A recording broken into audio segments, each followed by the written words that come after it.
আসসালামু আলাইকুম। Hello everyone, কি অবস্থা সবাই কেমন আছেন? আশা করি সবাই ভালো আছেন। তো আজকে আমি আপনাদেরকে দেখাবো পেইন্ট টুলের ব্যবহার অ্যাডোবি ইলাস্ট্রেটরের।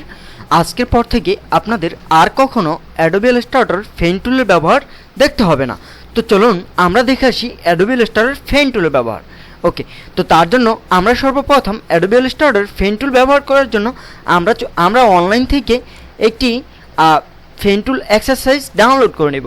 তো আমরা এখানে লিখব পেইন্ট টুল, আমরা গুগলে লিখব পেইন্ট টুল এক্সারসাইজ। ওকে, পেইন্ট টুল এক্সারসাইজ লেখার পরে আমরা এখান থেকে এটাকে ডাউনলোড করে নেব। ওকে, তো আমি আগে থেকে এটাকে ডাউনলোড করে নিচ্ছি, এই জন্য এখন আর ডাউনলোড করতেছি না। চাইলে আপনারা এগুলো ডাউনলোড করতে পারেন।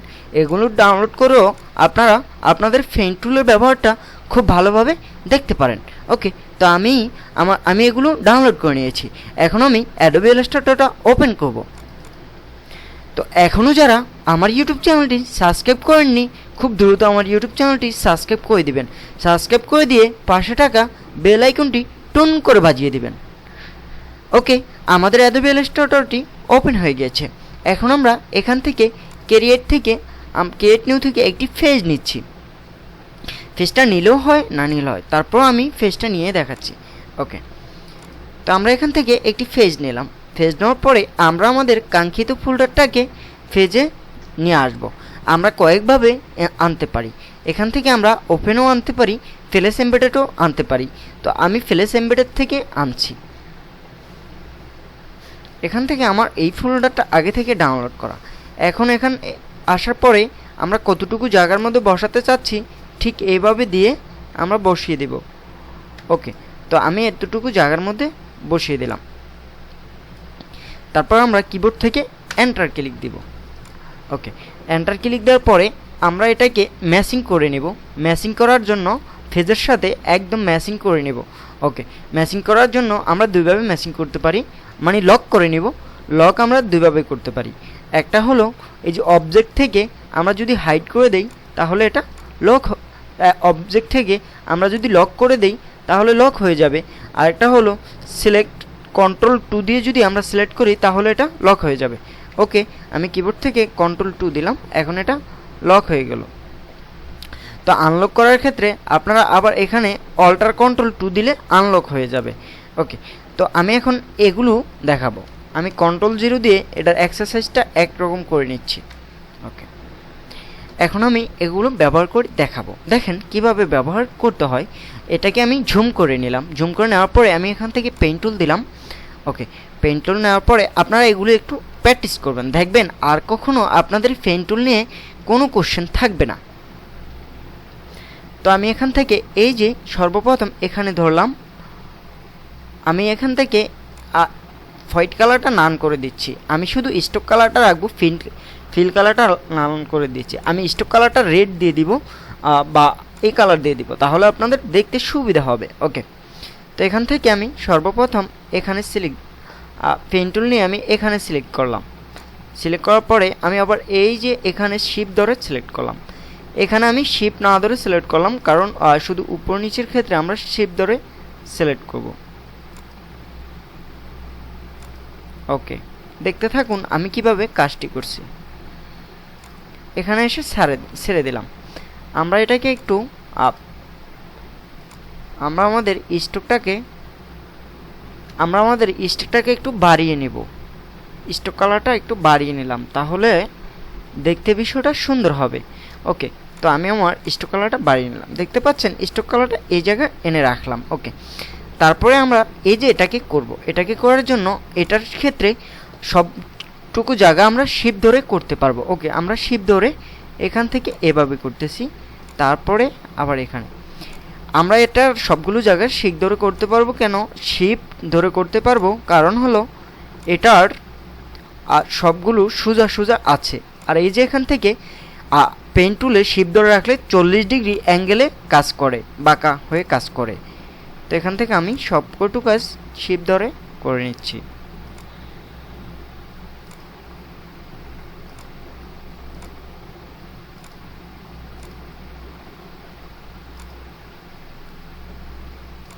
দেখতে পাচ্ছেন আমাদের এটিও হয়ে গেছে। তো আমি আবার এটিকেও উপরে নিয়ে আসলাম। দেখি কীরকম দেখা যায়। তারপরে আমরা এটিকে এক্সারসাইজ করব পেন টুলের মাধ্যমে। এখান থেকে এখানে এটা শিফট না ধরে করব, এটা শুধু মাউস দিয়ে করব। ওকে, আমি এটাকে এখানে দিয়ে দিলাম। ওকে, দেখতে পাচ্ছেন এখন আমরা এই যে নিচে এই চিহ্নটা খুবই একটা ডিফিকাল্টলি, এটা দেখা যাচ্ছে গোল, বাট এটা আঁকতে আমাদের কিছুটা একটু ঝামেলা হবে। ওকে, দেখে আসি আমরা এটা কিভাবে আঁকা যায়। তো তার জন্য পেন টুল নিলাম, পেন টুল থেকে এখানে আমরা সিলেক্ট করলাম, এখান থেকে এখানে আমরা সিলেক্ট করলাম, আবার আমরা এখানে সিলেক্ট করলাম, আবার আমরা এখানে সিলেক্ট করলাম, আবার আমরা এখানে সিলেক্ট করলাম। ওকে, আমরা এটাকে 4টে স্থানে সিলেক্ট করে ফেলছি। এখন আমরা পেন টুল থেকে অ্যাঙ্কর পয়েন্ট টুল, এটা যদি কিবোর্ড থেকে শর্টকাট করার জন্য শিফট চাপ দেই তাহলেও হয়ে যাবে। আমরা অ্যাঙ্কর পয়েন্ট টুল নিয়ে এই যে এখান থেকে শিফট ধরলে আমাদের এটা সেম রেশিওতে একই মাপে হবে। আবার আমরা এটাকে আবার শিফট ধরব। ওকে, তো দেখতে পাচ্ছেন যে শিফট ধরার পরে আমার এটি হয়ে গেছে। তো আমি এটিকেও উপরে নিয়ে যাচ্ছি যাতে আমরা বুঝতে সুবিধা হয়।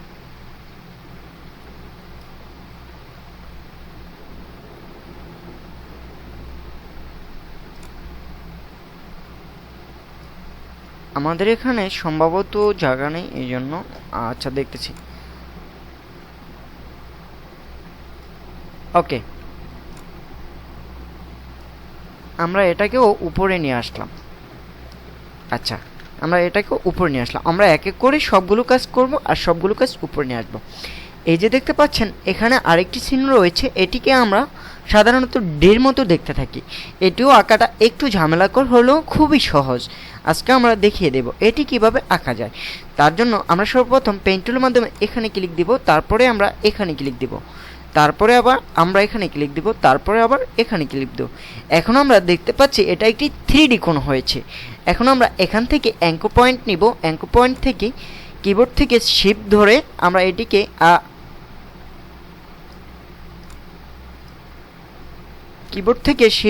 আমরা এটিকে এই যে এখান থেকে ভালোভাবে বসিয়ে নেওয়ার পরে, এটা যদি ভালোভাবে না বসে তাহলে এটা হবে না। ওকে, আমরা এটাকে ভালোভাবে বসিয়ে বসিয়ে তারপরে শিফট ধরবো। এখন দেখতে পাচ্ছেন আমাদের এটা ঢির মতো হয়ে গেছে। তো আমরা এটাকেও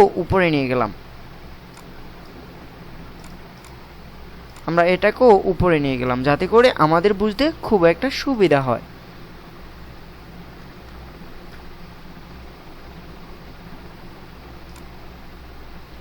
আমরা এটাকেও উপরে নিয়ে আসলাম। তারপরে আমরা এখন দেখব এটার কাজটাও একটু মজার। আমরা দেখে আসি পেন টুলের মাধ্যমে। আমরা এখান থেকে সিলেক্ট করলাম, দেখেন এখান থেকে এখানে সিলেক্ট, এটা আমরা শিফট ধরে ধরে সিলেক্ট করতে পারি। এখানে সিলেক্ট, নিচে সিলেক্ট, এখানে সিলেক্ট, এখানে সিলেক্ট, আবার এখানে সিলেক্ট, আবার এখানে সিলেক্ট, আবার এখানে সিলেক্ট। এখন দেখতে পাচ্ছেন এটা আমাদের সিলেক্ট হয়ে গেছে। তারপরে আমরা এখান থেকে ডিরেক্ট সিলেকশন টুলে এসে আমরা এটাকে এভাবে এই কোণটা ধরবো। ধরার পরে আমরা এখন যদি নিচের দিকে টান দিই, দেখতে পাচ্ছেন এটি গোলাকার হয়ে গেছে। আবার যদি আমরা এটিকে এই যে দেখতে পাচ্ছেন এটিকে আমরা গোলাকার করার জন্য আমরা এখান থেকে আবার এখানে ক্লিক দিব। তারপরে আমরা এটিকে উপর দিকে টান দিলে এটি নিচের থেকেও ভাবমতো গোলাকার হয়ে যাবে।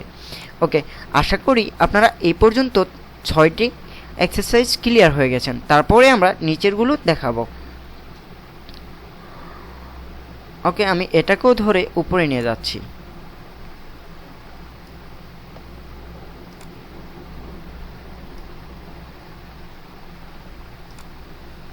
ওকে, আমি এটাকেও উপরে নিয়ে আসলাম। এখন আমরা দেখব এই যে চঙ্গা সিস্টেম, এটাকে কিভাবে করা যায়। ওকে, তার জন্য আমরা এখান থেকে ফ্যান টুল দিয়ে এটাকে আমরা এখান থেকে শিফট না ধরে আমরা এটাকে সিলেক্ট করে নিলাম। নেওয়ার পরে আমরা আবার এখানে ক্লিক দিলাম, আবার আমরা এটাকে নিলাম। নেওয়ার পরে আমরা এখান থেকে আবার এটাকে নেব, এটাকে আমরা এ পর্যন্ত নিলাম। ওকে, নেওয়ার পরে আবার আমরা এখানে ক্লিক দিলাম, এখানে সিলেকশন টুলে ক্লিক দেওয়ার পরে এখন আমরা এটাকে এখান থেকে এখানে দিব। আবার আমরা সিলেকশন টুলে ক্লিক দিব, আবার আমরা এখান থেকে এখানে দিব, আবার আমরা সিলেকশন টুলে ক্লিক দেব, আবার আমরা পেন টুল থেকে এই এই ওকে, আবার আমরা সিলেকশন করব, আবার আমরা পেন টুলে আসবো, এই এই তো দেখতে পাচ্ছেন আমাদের এটাও অলরেডি হয়ে গেছে। ওকে, তো আমাদের এটা অলরেডি হয়ে গেছে। এখন আমরা এটা করা শিখব। দেখি এটা একটু কষ্টকর হলেও বিষয়টা খুবই সহজ। তো আমরা দেখি এটা কিভাবে খুব সহজে করা যায়। ওকে, তো আমরা এখান থেকে এই যে এখানে ক্লিক দিলাম, এই সর্বপ্রথম এটাকে আমরা সিলেক্ট করে নেব। এখান থেকে আমি এখানে সেম ধরে এখানে এই বরাবর সিলেক্ট করে নিলাম। তারপরে আমরা এখানে দিয়ে এই যে আমরা মাউসের কার্সারটা ধরে আমরা আমাদের সাইজ এন্ড শেপের মতো করে বসিয়ে নেব। বসানোর পরে এখান থেকে আমরা অল্টার ধরে বাকি সাইডটা কেটে দিব। তারপরে আবার আমরা এখানে ধরে আমরা আমাদের মাউসের কার্সারটা বসিয়ে নিলাম। ওকে, তারপরে আমরা আবার অল্টার ধরে এখানে ক্লিক দিয়ে দিলাম, কেটে দিলাম। তারপরে আবার আমরা এখান থেকে এভাবে করে নিলাম। ওকে, তারপরে আমরা আবার অল্টার ধরে কেটে নিলাম। তারপরে আমরা এই যে একটু নিচের থেকে এটাকে একটু অ্যাঙ্কর করে দিচ্ছি। ওকে, আবার আমরা এখান থেকে এই যে এটাকে একটু এই যে ওকে, আবার আমরা এখানে এটাকে ওকে, আবার আমরা এখানে এটাকে আবার এখানে দিয়ে ওকে। এখন আমরা এখান থেকে একটু ভাঙাড়ি দেখা যাচ্ছে, তার জন্য আমরা এখান থেকে একটু স্লিপ মোডে ক্লিক দিব। ওকে, আর তারপর আমরা এই যে এটা হলো পেন টুলের এক্সারসাইজের জন্য, আপনারা এটাকে ডাউনলোড করে নেবেন, তাহলে দেখবেন খুব দ্রুত আপনাদের পেন টুলের ব্যায়ামটা হয়ে যাচ্ছে। আপনারা আর কখনো পেন টুল নিয়ে চিন্তিত হবেন না এটা আপনারা প্র্যাকটিস করার পরে। আবার আমরা এখান থেকে এই যে এটাকে খুব ভালোভাবে আমরা বসিয়ে নিতে হবে। ওকে, এখন আমরা এখান থেকে অল্টার ধরে ডিলিট করে দিচ্ছি। তারপরে আমরা এখান থেকে আবার হ্যাঁ এই যে ওকে, এখান থেকে এই তারপর আমরা ওকে, আমাদের এটা কমপ্লিটেড, আমাদের এটা এখান থেকে হয়ে গেছে। এখন আমরা এটাকেও উপরে নিয়ে যাচ্ছি, আমরা এটাকে উপরে নিয়ে যাচ্ছি।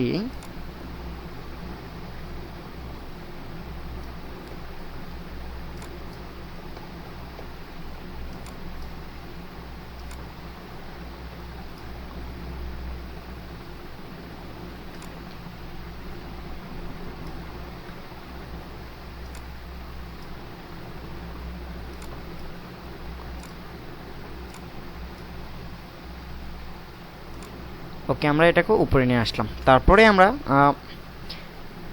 এই যে চঙ্গাটাকে সিলেক্ট করে আমরা এটাকে গ্রুপ করে নিতে হবে, কারণ এটা আলাদা আলাদা পার্টে হয়েছে, তো তার জন্য আমরা এটাকে গ্রুপ করে নেব। কিবোর্ড থেকে কন্ট্রোল জি দিলে এটা গ্রুপ হয়ে যাবে। আমি এটাকে গ্রুপ করে নিলাম। এখন দেখবেন এটা পুরোটাই লাড়চড় করতেছে। ওকে, আমি এটাকে ধরে আবারও উপরে নিয়ে আসলাম। ওকে, দেখতে পাচ্ছেন যে আমরা কতগুলো আপনার পেন টুলের এক্সারসাইজ ক্রিয়েট করে ফেলেছি। দেখেন এই এক্সারসাইজগুলি আপনারা করবেন, করার পরে আর কখনো আপনাদের পেন টুল নিয়ে কখনো কোনো সমস্যা হবে না আশা করা যায়। আপনারা এগুলো গুগলে গিয়ে সার্চ দিবেন pen tool exercise Adobe Illustrator, দেখবেন খুব সুন্দরভাবে আপনাদের সামনে প্রেজেন্টেশন হয়ে যাবে। দেখতে পাচ্ছেন যে কি সুন্দরভাবে এগুলো চলে এসেছে। আর আশা করি আর কখনো এগুলি নিয়ে আপনাদের সাথে আপনারা আর কখনো এগুলো নিয়ে আমাকে কমেন্ট বক্সে বলবেন না যে ভাই পেন টুলের ব্যবহার দেখান। ভালো থাকবেন, আল্লাহ হাফেজ। দেখা হবে আপনাদের সাথে নেক্সট কোনো টিউটোরিয়ালে।